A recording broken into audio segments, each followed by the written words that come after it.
भावांतर योजना जिसकी घोषणा तो हमने पहले ही कर दी, पर आज कैबिनेट ने उसको विधिवत रूप से प्रस्ताव पारित किया है।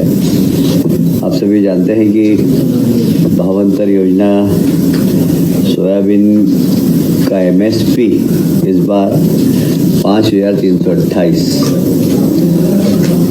MSP हुआ है। साधारणतया मार्केट का रेट कई बार MSP से कम होता है।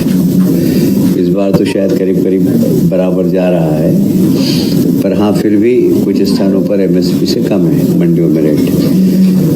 किसानों का नुकसान नहीं हो, ये हमारी जवाबदारी है और MSP पे ही उनको भाव मिले, और इसीलिए भावांतर योजना प्रारंभ की है।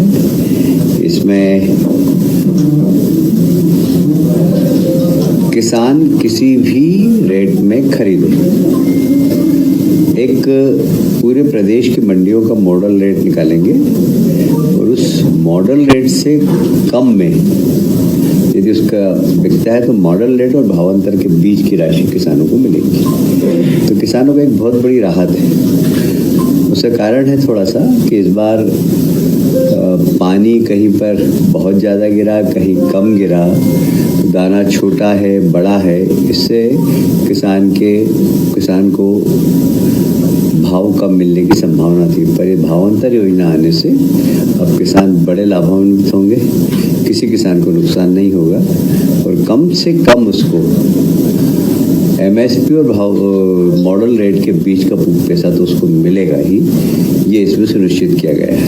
ऐसा भी हो सकता है कि मॉडल रेट से ऊपर, जैसे मॉडल रेट अगर निकला, मैं एग्जांपल बता रहा हूँ, 4800 रुपये, उसका अगर 4900 में गेहूँ बिका, सोयाबीन बिका, तो फिर 4900 से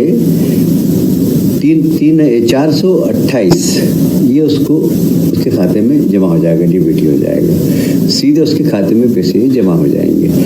इसमें मुझे लगता है कि काफ़ी प्रचार प्रसार भी हो गया और कई बार व्यापारी कार्टेल बना लेते हैं, तो हमने सारे जनप्रतिनिधियों से कहा कि आप मंडियों में खड़े रहें, कार्टेल नहीं बने और किसानों का नुकसान नहीं होना चाहिए।